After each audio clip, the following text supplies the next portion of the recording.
Okay, so moving on to our second speaker, who will provide us with a farmer's perspective on organic agriculture or organic farming rather. Let us also give a warm welcome to the former national coordinator and founding member of Magsasaka at Sayentipiko para sa Pag-unlad ng Agrikultura or Masipag, Dr. Charito or Dr. Chito Medina. Makakalikasang araw po, Dr. Chito. Gandang hapon sa inyong lahat. Okay, maraming salamat sa Green Convergence sa inyong pag-imbita sa amin. Medyo sukin ako dito sa Green Convergence. Sa GMO, sa organic, ay medyo nakipagkwentuhan na rin ako sa inyo sometime in the past. Anyway, ang share ko na-assign sa akin ay Farmer's View on Organic Farming.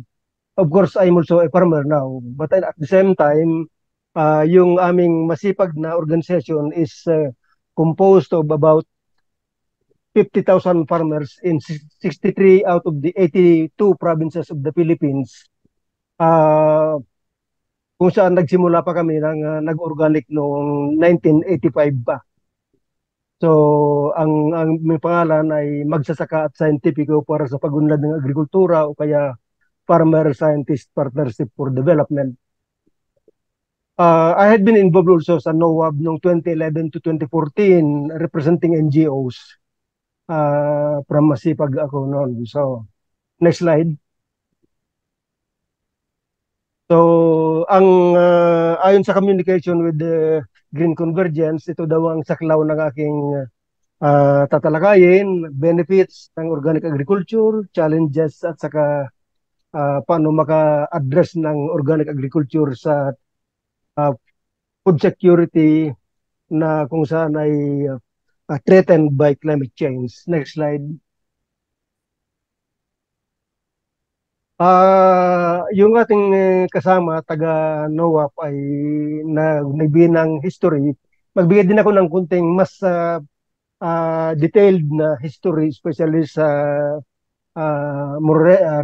relatively recent kasi sa kanya World War pa eh. Ito ay noong 1980s at 1990s ay mga organic agriculture ay mga programa ng mga NGOs at sa mga farmers. Dahil panahon niya na nagmamahalan ng mga inputs na chemical fertilizers and pesticides at tumindi ang interest sa organic agriculture noong around 1999 to 2001 2000 to 2001 dahil sa introduction ng GMOs sa Pilipinas. Ito yung GMO BT corn noong panahon na yan.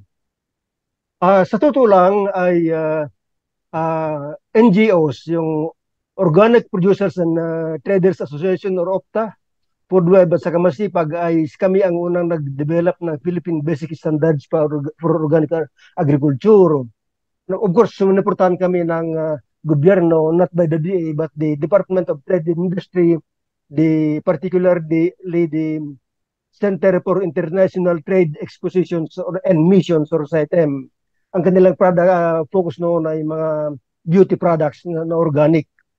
Noong year 2000 ay ipinatayo namin ng Organic Certification sa Center of the Philippines or OCCP na kung saan masipag ang secretariat nito from 2001 to 2004.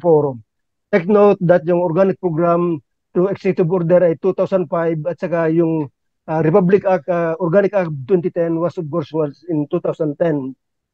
Then in 2005 ay umattend kami sa pagbuo ng brainstorming at pagbuo ng participatory guarantee system sa Brazil, sa Torres, Brazil, sponsored by Ecovida and IPOAM. At nung pagbalik ng participant from Masipag ay tinayon din namin yung aming PGS. Kaya nung 2011 to 2014, ako yung number one na nagtutulak o naglaging mabuka sa NOAB tungkol sa pagkilala dapat ng gobyerno ng PGS. Ngunit dahil wala sa Republic Act yung PGS, hindi daw nila pwedeng gawin. And therefore, naglabi kami mga staff ng Masipag sa chairman ng Committee on Agriculture sa Senate at Nung 2010, ayun, 2020, ayun, nabuo ng RA 11 111, ano ba yan, ng next slide, nabuo ng RA 11511, amending RA 1068 to recognize, among others, participatory guarantee system at siyempre yung nabanggit kanina na pagtatayo na ngayon ng opisina ng National Organic Agriculture Program. So, 2003, yung APMA ay binuo niya yung in 1997 ay nabuo yung Bureau of Agriculture and Fisheries Bureau of Agriculture and Fisheries Product Standards or BAPS na siya ay namumuno at may responsibilidad na pagbuo ng mga Philippine Basic Standards. And then may implementing guidelines sa accreditation ng certifying bodies noong 2003. Noong 2005 yan, nabanggit na kanina na may executive order at 2010 yan ang na institutionalized through a Republic Act ang organic agriculture sa program of the government. So ganun yung nauna ang mga farmers and NGOs na nag-organic bago dumating pa ng government. Next slide. Well, ang focus, expectation sa akin, anong bang benefits ng organic agriculture? Alam naman natin lahat ng ito. But to run down on them, organic products are healthier, more nutritious, and taste better. Itong number 2 na bullet dito or point ay ito yung dahilan kung bakit nag-organic mga farmers noon ay para ma-avoid ang mamahalin at saka artificial and hazardous chemical inputs, fertilizers and pesticides, antibiotics, and GMOs. Of course, isa pang benefit ng organic agriculture ay para ma-reduce ang dependence sa non-renewable resources dahil gusto natin i-renew dito. Actually, I was also involved in an assessment of agriculture in the past 50 years, global agriculture, and what agriculture should be in the next 50 years. Ang sabi doon sa 21 na recommendations niya, business as usual, which is chemical farming, is no longer an option. And marginalization of small-scale farmers is no longer tenable. We need new methods of investment, research, and policies and programs to make better food security, to feed the hungry, and things like that. And so, organic agriculture is among those strategies to address that. So, livelihood of many people ang organic agriculture. It can also possibly, but not always, contribute to equitable rural economy. Yung mga programs na i-present kanina ng ating NOWAP ay nandun mga detalye, but sometimes this can be co-opted kung ang kanilang masusuportahan ay mayayaman, hindi yung mahirap, ay yan ang dilema. But of course, they're trying to address the poor, yung sinasabi na inclusive development kanina.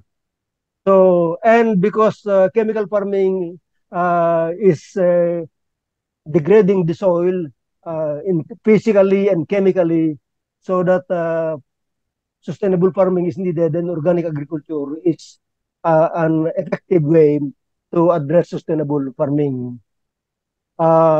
Sabi pa kasi pati nila, ng organic agriculture ay backward kasi wala siya sa molecular level, wala siya sa tinatawag na transgenic na in sa mga panahon ngayon. Ngunit sa totoo lang, ang organic systems rely on modern and scientific knowledge also, while also depending on traditional methods of crop, soil, pest management, and ecology. It is more integrative. Karamihan ng modern science ay highly specialized, that the behavior of systems and organisms behave differently at the component level and on the interaction of the whole systems level. Kaya itong organic system, siya ang tumitingin sa organic systems level, kung totoong organic talaga. Next slide. In the broader context, ang organic agriculture ay siyempre, alam niyo din ito, ay mostly organic agriculture is a business. Pangalawa, organic agriculture is for moral or ethical as well as health considerations. Ibig sabihin, kung ito yung organic agriculture ay maganda sa katawan, maganda sa kalusugan, and therefore it is just to practice organic agriculture or to consume organic products. So that's the moral and ethical aspect. Organic agriculture is a mitigation to climate change. Mamaya i-elaborate ko yan. Organic agriculture for rural development, and this is a if and only if there is an if dito. If we focus on the small scale farmers, not on those who have capital or not on those who are rich.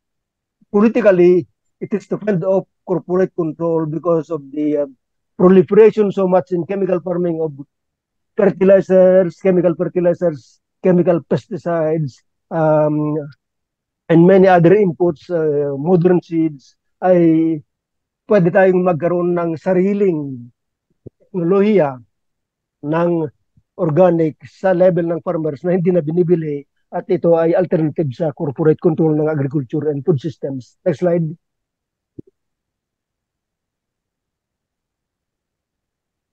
Ito, actually, gusto kong ipakita sa inyo na chemical farming or industrial farming, GMOs, we don't want that.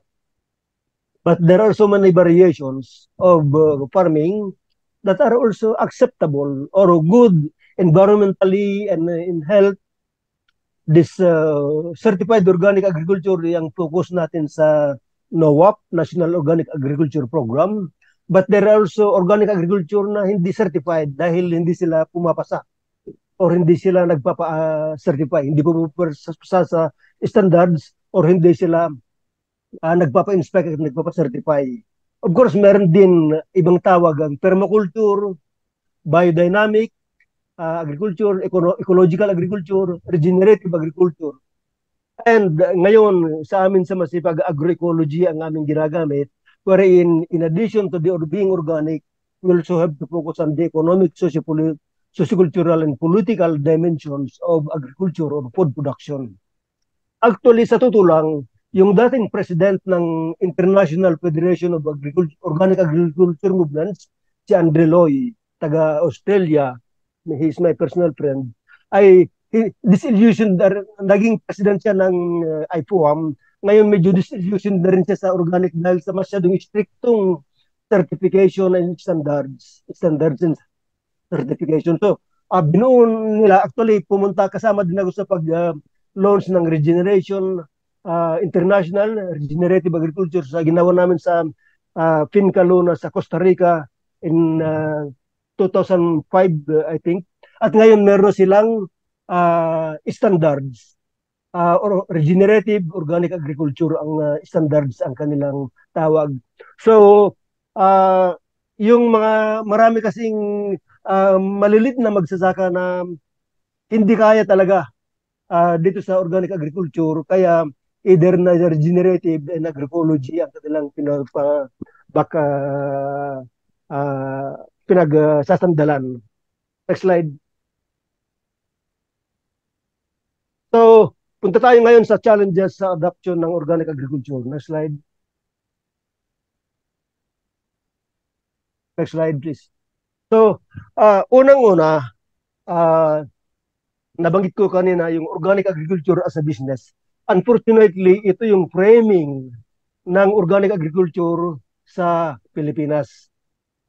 Dahil sa framing na business ito, dapat kumita. Totoo naman, walang ayaw kumita. Gusto na lahat ng kumita.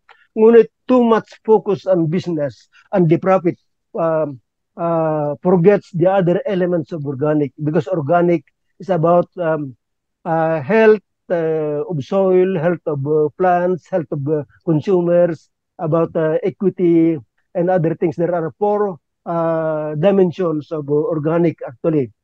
Ayon sa Organic Agriculture Act of 2010 at ni-revise ng RA 11511, sabi doon ay products which are certified and guaranteed by third-party organic certification system and the PGS shall be allowed to be labeled and sold as organic. So you see, the framing or ibig sabihin anong ang pagka-describe ng organic ay for the market only.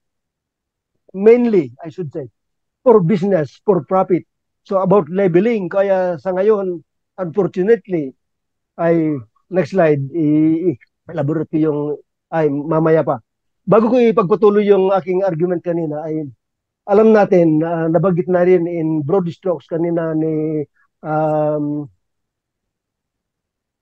nung mga unang tagapagsalita, uh, I think ang nakapagbagit dito kanina ay si,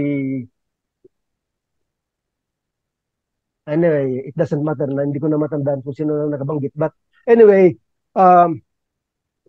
no, next slide na lang. Anyway, nice kung isa-isip natin na sa Pilipinas ay small scale sila. In fact, yung presentation ng NOAP ay 5 hectares or less. Actually, yung Magna Carta of small scale farmers, ang income ay 180,000 pesos per year. Pero tingnan nyo ang composition ng farmers sa Pilipinas ay 89% ay 3 hectares or less. Kung 1 hectare or less, 57% sa mga farmers natin na ganito. Marami pang landless. So, yun ang dilemma natin. Ibig sabihin, they are resource poor, small-scale farmers. So, what kind of organic agriculture program and activities should be done in order to include them, not to exclude these economically marginalized majority members of our farming sector? In fact, sa Bureau of Agricultural Statistics, something like 32 to 36% ang poor, mostly karamihan ay nasa rural areas. At mga poorest of the poor, karamihan ay farmers and fisher folks. So those alone speak of themselves that we should focus on small scale farmers if we want to go beyond the framing that organic agriculture is not only for profit or business, but mainly, or more importantly, for inclusive rural development. So that in that case, na small scale ang karamihan, 89% ay 3 hectares or less. Can you imagine that? Almost 90%. 1 out of 9 ay 9 out of 10 ay small scale.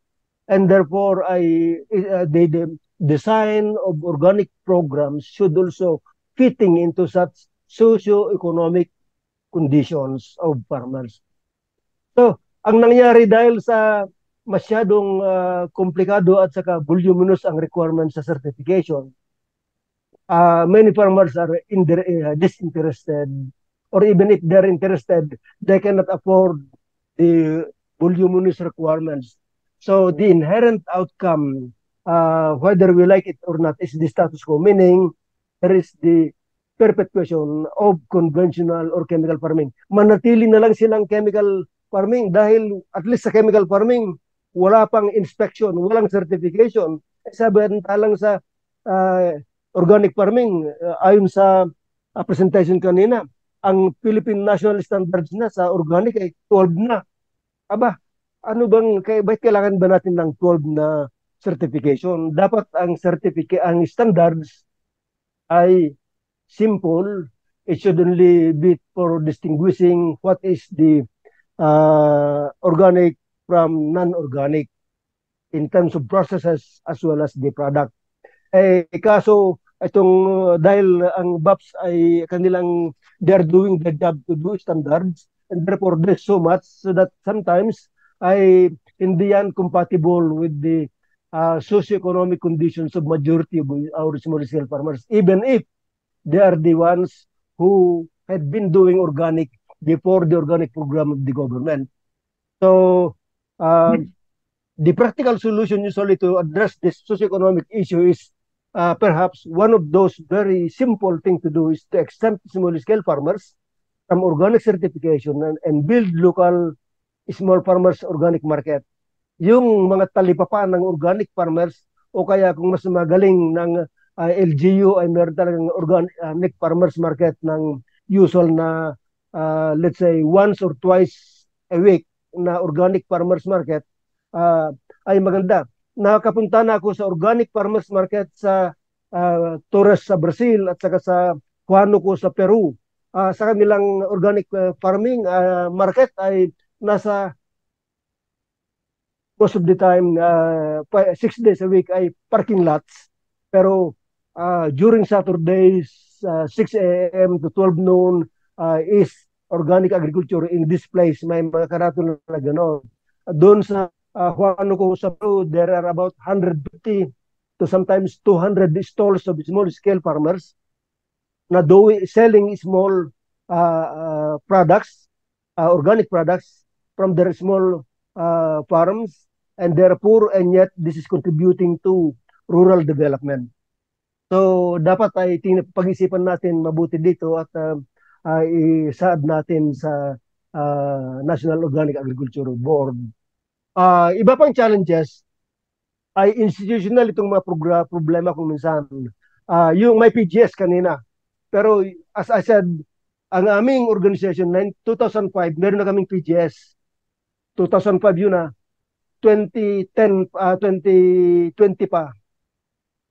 That is 15 years bago nagkaroon ng PGS ng gobyerno. Pero ang observation namin, hindi lang sa Pilipinas, kundi sa buong mundo, ang bureaucracy, pagka hinawakan ng isang program, although natutuwa tayo at doon tayo naglalabi, ang kanilang tono sa bureaucracy is quality control. That's why yung PGS ng government through BAPS, Bureau of Agriculture and Fisheries Standards, ay quality control yung standard niya. Kaya masyadong istrikto. Ang problema, yung ating standards and the products are certified equivalent to export products. Pero karamihan naman ng ating products ay locally marketed. So bakit natin masyadong pinipigil ang pag-uswag ng or pag-spread ng organic agriculture among small scale farmers kung dapat para sa local market ang ating tuwan. Ang sabi ko namin nung nasa NOAB ako noong 2011 to 2014, you are nipping the bud. Hindi pa sumisibol pa lang ng organic. Pinapatungan mo ng masyadong stricto at maraming certification requirements, and therefore ay talagang hindi siya makakabangon. Sabi ko nga, may duda tuloy na baka ito yung nilabi ng mga chemical companies para maging stricto ko sa implementation ng organic para manatiling chemical yung mga tao. So ang hamon pa natin, in fact, sa BAPS ay gumawa din sila dapat dahil under ng AFMA sila, Agriculture and Fisheries Modernization Act, na gumawa din ng standards at implement yung residues ng chemicals sa chemically produced things. Ay karamihan, alam natin, pure plant industry lang gumagawa once in a while at kung vegetables usually mataas ang mga residues ng mga pesticides. Bias yun. Tumatawa na lang, humahalaksak na lang na walang regulasyon ng chemical, samantalang ng organic ay malit lang, wala lang documentation, ay hindi na makabasa sa certification. Mga ganung istorya ba? Many DA staff are not yet convinced on organic agriculture. There is limited organic agriculture technology. Government OA programs contradicted by other programs like balanced fertilization, chemical subsidies, promotion of GMO. Noong 2 years ago, I was invited as speaker about GMO sa Bohol by the governor. Kasi nga sa region 7 ng Central Visayas ng DA, nagpo-promote sila ng yung corn program, nagpo-promote ng GMO corn. Meron silang banning GMO na law dun sa ordinance, sa provincial ordinance sa Bohol. So nagpa-discuss sila ng about GMO at mula doon gumawa ng memorandum ng governor na pinapatigil ang organic agriculture ng GMOs sa Bohol at dapat ay irespeto nila yung palisiya ng government ng Bohol. Ganun din sa Gandara, Samar, ay tinutulak nila ng GMO corn. In-invite din nila ako doon sa at mabutit gumawa ng letter ng LG ng Gandara sa Samar na while we don't want GMO, we would like to access more support for the organic, sabi nila. So dito na naman tayo nagkakaisa sa mga taga-NOAP, nagpo-promote ng organic bilang program. But sinasabi ko lang yung ibang government programs na nangko-contradict sa ating program sa organic agriculture one time. Input substitution mentality. Hindi lang input substitution, it doesn't contribute to food security kung input substitution lang. Kailangan ng nabanggit din kanina sa ibang program ng NOAP ng transformative agriculture. Yan din ang aming ginagawa. Pero yung transformation din, depende rin kung sinong nagtatransform, sino ang nagbe-benefit, sinong may control. Dahil kung hindi natin itinatransform ng agriculture, ay it perpetuates the system that maintains the poverty of people and hunger of those who are poor. So, in-address natin yan sa transformative agriculture. Hindi lang technology ang tinatransform natin. OER for profit and emphasis on export. So, yan ang isang problema pa. So, nabanggit ko na kanina, the other challenges, strict and complex organic standards. So, na-elaborate ko na yan. I don't have to go deeper.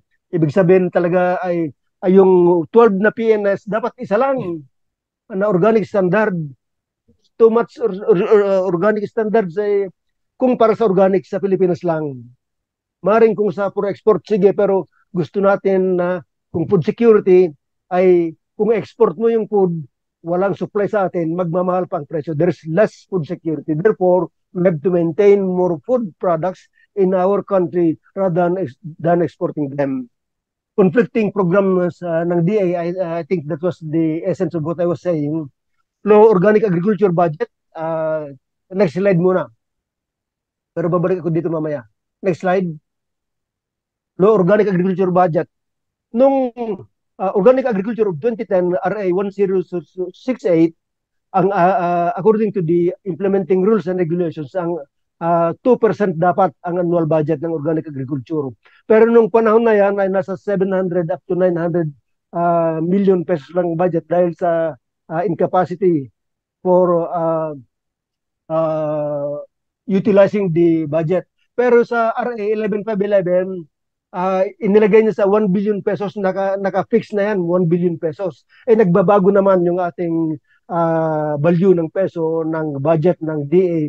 Ay kung 1 billion pesos sa 2023 na budget ng DA, nasa 173.6 billion, about 0.57% lang siya ang budget ng organic relative to the total budget of DA. Ibig sabihin, nag-shrink pa, lumit pa.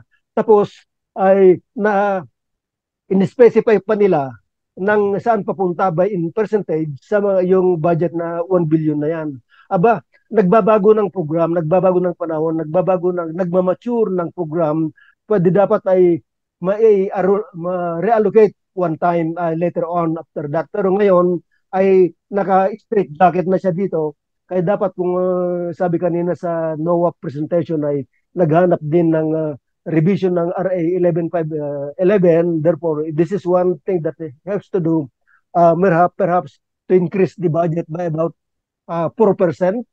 Kasi sabi nga nila sa international agencies, you need at least 4% of the budget in research and development in order to come up with a meaningful and discernible contribution of research and development to a particular application, the research and development. So yan ang low organic agriculture budget. Ang resulta ay mababa ang farmers' adoption ng organic agriculture. Limited ang availability ng organic inputs and seeds. So mabuti, nandiyan ang program ng NOAP ngayon na malinaw yung pagpaliwanag kanina na nakatutok din sila sa ngayon dito, naka-address na sila sa mga ibang challenges na lack of support in farmers conversion process. Ito yung sabi lalong-lalo ng mga taga-Negros ay kasi pagka chemical farming ka into organic farming, babagsak ang yield mo for about 2 years, 3 years, maximum 4 years, depende kung gano'n na ginagamitan ng chemical para farming kasi you have to build the natural organic fertility of the soil and therefore ay dapat may suporta ng farmers daw sa conversion process. GMO contamination, so dapat ay in addition to the so-called local ordinance ng LGUs ay dapat ay may gawin din ng DA kung paano niya i-balance. Dapat ay talagang may mga zones, organic zones dito ng kung GMO, sige GMO, may yung mga organic, dapat ay organic at bawal dapat ng GMO. Hindi pinapasukan ng ibang program ng DA na contrary na makakontaminate sa organic products. Yung integrated R&D support ay sabi ko effective. Mayroon naman R&D support pero hindi siya effective pa. Wala pa siyang concrete contribution sa enhancement numbers of organic farmers and enhancement of yield of organic farmers. In farming, of course, there is a synchrony of supply and demand. Market support needs to be increased. May mga dialogues or mga networking na sinasabi kanina program ng NOAP, siguro dapat ay dagdagan pa natin doon. At least dito na beyond organic is the land tenure program. So kung landless yung farmers, hindi sila mag-convert ng organic dahil bawal naman ayon sa landlord. Next slide. Next two slides. One more. So then the third question, how can OA address threats to food security brought about by climate change? Next slide. So first of all, let me give you some theoretical concept about what is resilience with respect to climate change. So one of the best ecological concept is to spread the risk. Kasi kung spread the risk, ibig sabihin diversification, masira yung iba, ay makakaligtas yung iba, yung tinatawag na there is differential resistance and tolerance of different crops and livestock and animals in the farm. And therefore, ay kung i-spread mo, i-diversify mo, ay magkakaiba. Kaya lang sa ating karamihan ng standards ngayon ay monocropping din ang kanyang inherently inherent application. So, yan ang isang i-address natin. Livelihood ng farmers dapat din ay ma-spread ng livelihood. There should be an increase in income para kung nasira ng kanyang farm, kanyang crops, ay meron siyang pagsisimulang capital na magsimula ulit, makabangon ulit.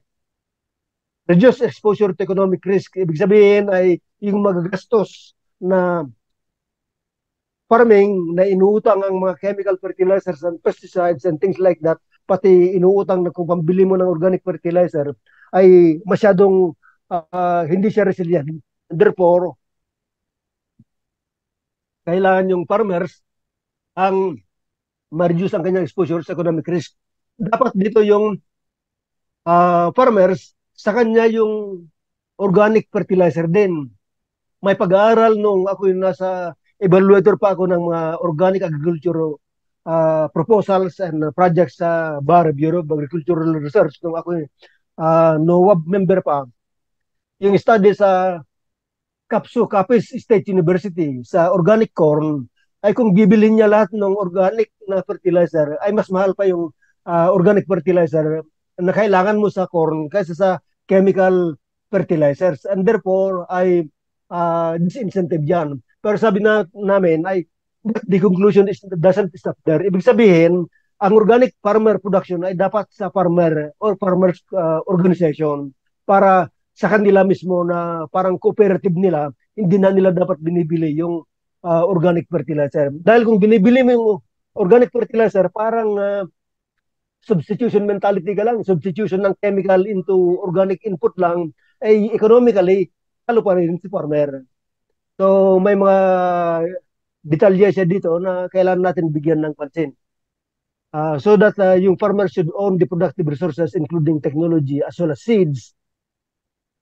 Also, social solutions are important in resilience, organization, bayanihan, to help one another is important. So ito yung general mechanisms or principles about to bring resilience in climate change. Next slide. Of course, biodiversity is contributing contributor to the local food security by small scale farmers. Miscropping and livestock ang kanilang laging pinapractice, pero karamihan ng standard natin ay for organic standard for rice, organic standard for vegetables. So na-miss yung miscropping na standard kung minsan and desertification itself. Their farming system is mismatched with our organic standards, which are commodity focused. Yung small scale volume ng products ng farmers ay seasonal unavailability. It makes them excluded from formal markets by default. So itong mga ganitong details sa small scale farming dapat may incorporate natin sa pag-design ng organic products para sensitive sa tinatawag na details ng small scale farmers para sa objective na inclusive rural development. The product of small scale farmers in local organic farmers market should be supported because they have big roles because they enhance local food security. Alam nyo ngayon, nagtanim ako ng kunting mangga sa Zambales kasi walang mabiling mangga dahil in-export. So ngayon ay nakapagtanim ako ng kunti. So binebenta ko naman dito lang na no export for my product. So ganun ang how I input it in practice yung konsepto na ito. Next slide. Okay. Now, the other contributions of organic to sustainable to food security is that mataas ng yield according sa scientific paper ng Baridli et al. 2007, yung yield ng organic farms is 2.7 times more per hectare than conventional farms or chemical farmings in developing countries. So, mas mataas basta't may provide mo ng basta't may enough na organic fertilizer. Ang limitation kasi natin most of the time may organic fertilizer. Malaking level, malaking limit yan. Pangalawa na ay yung ibang requisitos ng standards na kung saan ay dapat ay pagbigyan natin ng i-excuse natin yung small scale farmers sa inspection and certification. Sa Amerika, exempted ang may farmers na ang income niya ay $5,000 US or less per year, ay hindi siya kailangan nang i-certify at hindi na kailangan i-inspect kahit nag-claim na organic, okay lang yon. Initially, nung wala pang organic program ng gobyerno, ay meron din naman tinatawag na second party certification, meaning the farmer is the first party, the second party is the consumer. Pwedeng bumisita yung mga consumers. Ito yung practice ng mga Koreano, mga Koreans and to some extent Japanese. Binibisita nila yung organic farm, sabi nila, okay, we agree to your processes, and then that's it. It doesn't have to be that very strict things that are written all in the computer and in white sheet of paper by professionals who have never done farming in their own life. So yan ang nangyayari ngayon. Masyadong standard yung ating kwan. So paano natin i-include yung mga small scale? Yan ang ating focus ngayon. At sabi ko kanina in my previous slides na exemption from certification and creation of local organic farms is one option that the NOAA might consider. Next slide. Organic farms are more efficient. Small organic farms are 2 to 4 times more energy efficient than large conventional farms. Next slide. Okay, meron dito mga data dito na nagpapakita ng mas mataas ang income sa rice dito sa Pilipinas na organic versus conventional dito. Very clear ang mga ito, although medyo luma ng data ito, pero mga previous data are showing that organic is much better than chemical farming. Next slide. Ito sa amin sa Masipag, that was a long time ago, almost 18 years ago. Sample size is 840, 100 farmers dito, 100, 100. Dito 80, 80, 80. Dito 100, 100, 100 lang farmers. So the total mean yield ng rice per hectare ay 3.7 tons sa Luzon, sa organic 3.8, not significantly significant. Sa Visayas 2.6 tons, 2.6, not significant. Sa Mindanao 3.7, sa chemical farming 4.1, not statistically significant. Maximum pwede rin sa organic ng 8 tons per hectare, 8.7. Sa chemical, 8 tons per hectare din. Next slide. And the net income, mas mataas, statistically highly significant differences between organic and compared to chemical. 24,000 versus 13,000 sa chemical farming. Sa Visayas, 22,000, 13,000 sa chemical farming. Sa Mindanao, 23,000, 19,000 na not statistically significant, but they're arithmetically or numerically still higher.